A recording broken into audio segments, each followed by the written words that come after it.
सहीह बुखारी हदीस 51। रसूलुल्लाह ने फरमाया कि अलामत क़यामत में से ये है कि इल्म दीन कम हो जाए, गा जहल जाहिर हो जाएगा, जिना बेकथरत होगा, औरतें बढ़ जाएं, गी और मर्द कम हो जाएंगे, हैती की 50 औरतों का निगरान, सिर्फ एक मर्द रह जाएगा। सहीह बुखारी हदीस नंबर 82।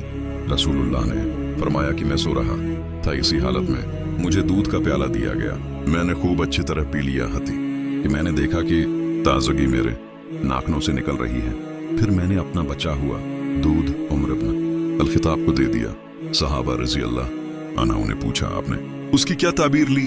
आपने फरमाया, इल्म। सहीह बुखारी हदीस नंबर 33। हुज्जा अलवदा में रसूल वल्लाह लोगों के मसाइल दरियाफ्त करने की वजह से मना में ठहर गए तो एक शख्स आया और उसने कहा कि मैंने बेखबरी में ज़िबह करने से पहले सर मोंडवा लिया। आपने फरमाया, अब ज़िबह कर ले और कुछ हरज नहीं। फिर दूसरा आदमी आया, उसने कहा कि मैंने बेखबरी में रमी करने से पहले कुर्बानी कर ली।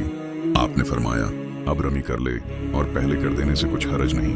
इब्न अमरू कहते हैं, उस दिन आपसे जिस चीज का भी सवाल हुआ जो किसी ने आगे और पीछे कर ली थी, तो आपने यही फरमाया कि अब कर ले और कुछ हरज नहीं। सही बुखारी हदीस 24।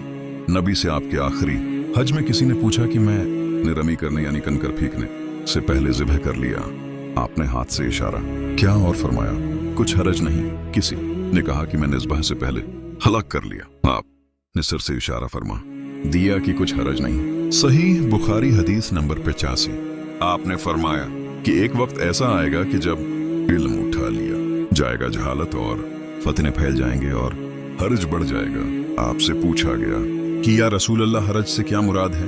आप सल्लल्लाहु अलैहि वसल्लम ने अपने हाथ को हरकत देकर फरमाया, इस तरह गोया आपने उससे कत्ल मुराद लिया। सहीह बुखारी हदीस नंबर 86। हमसे मूसी बिन इस्माइल ने बयान किया, उनसे वहीब ने, उनसे हिशाम ने फातिमा के वास्ते से नकल किया। वो इस्मा से रवायत करती हैं कि मैं आयशा रज़ी अल्लाह ताली अन्हा के पास आए, वो नमाज पढ़ रही थी। मैंने कहा, लोगों का क्या हाल है? तो उन्होंने आसमान की तरफ इशारा किया, यानी सूरज को ग्रहण लगा है। इतने में लोग नमाज के लिए खड़े हो गए।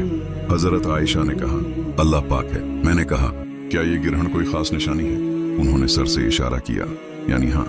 फिर मैं भी नमाज के लिए खड़ी हो गई हती कि मुझे घश आने लगा, तो मैं अपने सर पर पानी डालने लगी। फिर नमाज के बाद रसूल अल्लाह ने अल्लाह ताली की तारीफ की और उसकी सिफत बयान फरमाई। फिर फरमाया, जो चीज मुझे पहले दिखलाई नहीं गई थी, आज वो सब इस जगह मैंने देख ली। यहाँ तक कि जन्नत और दोज़ख को भी देख लिया, और मुझ पर यह वही की गई कि तुम अपनी कब्रों में आजमाए जाओगे। मिस्ल अक़ुर्ब का कौन सा लफ्ज? हजरत अस्वा ने फरमाया, मैं नहीं जानती। फातिमा कहती हैं, यानी फितना दज्जाल की तरह आजमाए जाओगे। कहा जाएगा कब्र के अंदर कि तुम इस आदमी के बारे में क्या जानते हो? तो जो साहब ईमान या साहब यकीन होगा। कौन सा लफ्ज? फरमाया, हजरत अस्मा ने, मुझे याद नहीं। वो कहेगा, वो मोहम्मद अल्लाह के रसूल है जो हमारे पास अल्लाह की हदायत और दलीलें लेकर आए, तो हमने उनको कबूल कर लिया और उनकी पैरवी की। वो मोहम्मद है। 3 बार उसी तरह कहेगा। फिर उससे कह दिया जाएगा कि आराम से सो जा, बेशक हमने जान लिया कि तू मोहम्मद पर यकीन रखता था, और बहरहाल मुनाफिक या शकी आदमी, मैं नहीं जानती कि इन में से कौन सा लफ्ज हजरत अस्मा ने इस्तेमाल किया। तो वो मुनाफिक या शकी आदमी कहेगा कि जो लोगों को मैंने कहते सुना, मैंने भी वही की दिया, बाकी मैं कुछ नहीं जानता। सही बुखारी हदीस नंबर 77। कबीला अब्दुल काइस का वफ्द रसूल अल्लाह की खिदमत में आया। आपने दरियाफ्त किया कि कौन सा वफ्द आया है या ये कौन लोग हैं?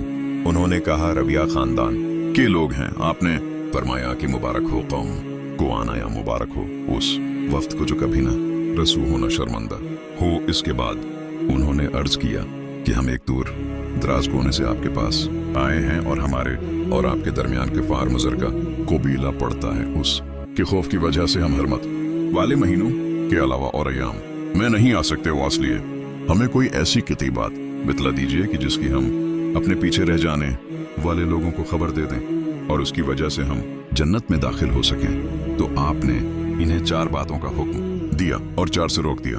अव्वल उन्हें हुक्म दिया कि एक अल्लाह पर ईमान लाएं। फिर फरमाया कि क्या तुम जानते हो कि एक अल्लाह पर ईमान लाने का क्या मतलब है? इन्होंने अर्ज, क्या अल्लाह और उसका रसूल ज्यादा जानते हैं? आपने फरमाया, एक अल्लाह पर ईमान लाने का मतलब ये है कि उस बात का इकरार करना कि अल्लाह के सिवा कोई माबूद नहीं और ये कि मोहम्मद अल्लाह के सच्चे रसूल हैं, और नमाज कायम करना, ज़कवा अदा करना और माह रमज़ान के रोज़े रखना, और ये कि तुम माली गनीमत से 5 हिस्सा अदा करो, और 4 चीज़ों से मना फरमाया, दुबा अंतुम मज़फ्त के इस्तेमाल से, और चौथी चीज़ के बारे में शाबा कहते हैं कि अबू हमजा बसावकात नकीर कहते थे और बसावकात मगीर। उसके बाद रसूलुल्लाह ने फरमाया कि इन बातों को याद रखो और अपने पीछे रह जाने वालों को भी इनकी खबर कर दो। सहीह बुखारी हदीस नंबर 48। अकबी ने अबू वहाब इब्न अजीज की लड़की से निकाह किया तो उनके पास एक औरत आई और कहने लगी कि मैंने उकबी को और जिससे उसका निकाह हुआ है उसको दूध पिलाया है। ये सुनकर अकबी ने कहा, मुझे नहीं मालूम कि तूने मुझे दूध पिलाया है ना, तूने कभी मुझे बताया है। तब सवार होकर रसूल अल्लाह की खिदमत में मदीना मनौरा हाजिर हुए और आपसे उसके मुतालिक दरियाफत किया तो आपने फरमाया, किस तरह तुम इस लड़की से रिश्ता रखोगे? हालांकि उसके मुतालिक ये कहा गया तब अकबी बिन हारिस ने उस लड़की को छोड़ दिया और उसने दूसरा खाउंद कर लिया। सही बुखारी हदीस नंबर 19। हजरत अमर से रवायत है कि मैं और मेरा एक अंसारी पड़ोसी दोनों अतराफ मदीना के एक गांव बनी अमिया बिन जायद में रहते थे, जो मदीना के पूरब की तरफ बुलंद गांव में से है। हम दोनों बारियां हजरत सली अल्लाह अलैहि वसल्लम की खिदमत शरीफ में हाजिर हुआ करते थे। एक दिन वो आता, एक दिन मैं आता। जिस दिन मैं आता इस दिन की वही की और रसूल अल्लाह सल्लल्लाहु अलैहि वसल्लम की फरमौदा देगर बातों की उसको खबर दे देता था, और जब वो आता तो वो भी उसी तरह करता। तो एक दिन वो मेरा अंसारी साथी अपनी बारी के रोज हाजिर खिदमत हुआ। जब वापस आया तो उसने मेरा दरवाजा बहुत जोर से खटखटाया और मेरे बारे में पूछा, क्या उमर यहाँ है? मैं घबराकर उसके पास आया। वो कहने लगा कि एक बड़ा मामला पेश आ गया है, यानी रसूलुल्लाह ने अपनी बीवियों को तलाक दे दी है। फिर मैं अपनी बेटी हिफ्जा के पास गया, वो रो रही थी। मैंने पूछा, क्या तुम्हें रसूल अल्लाह ने तलाक दे दी है? वो कहने लगी, मैं नहीं जानती। फिर मैं नबी की खिदमत में हाजिर हुआ। मैंने खड़े खड़े कहा कि आपने अपनी बीवियों को तलाक दे दी है? आपने फरमाया, नहीं, ये अफवाह गलत है। तब मैंने ताजुब से कहा, अल्लाह अकबर, अल्लाह बहुत बड़ा है। सहीह बुखारी हदीस नंबर 90। एक शख्स हुज्न बनबी आपने रसूलुल्लाह की खिदमत में आकर अर्ज किया, या रसूलुल्लाह, फलां शख्स मुआज बिन जबल लंबी नमाज पढ़ाते हैं, इसलिए मैं जमात की नमाज मैं शरीक नहीं हो सकता, क्योंकि मैं दिन भर ऊंट चराने की वजह से रात को थक कर चकनाचूर होता हूँ और तवील किरात सुनने की ताकत नहीं रखता। अबू मसऊद रावी कहते हैं कि इस दिन से ज्यादा मैंने कभी रसूलुल्लाह को वाज के दौरान इतना गदबनाक नहीं देखा। आपने फरमाया, ऐ लोगों, तुम ऐसी शिद्दत अख्तियार करके लोगों को दीन से नफरत दिलाने लगे हो। सुन लो, जो शख्स लोगों को नमाज पढ़ाए तो वो हल्की पढ़ाए, क्योंकि उनमें बीमार, कमजोर और हाजत वाले सभी किस्म के लोग होते हैं।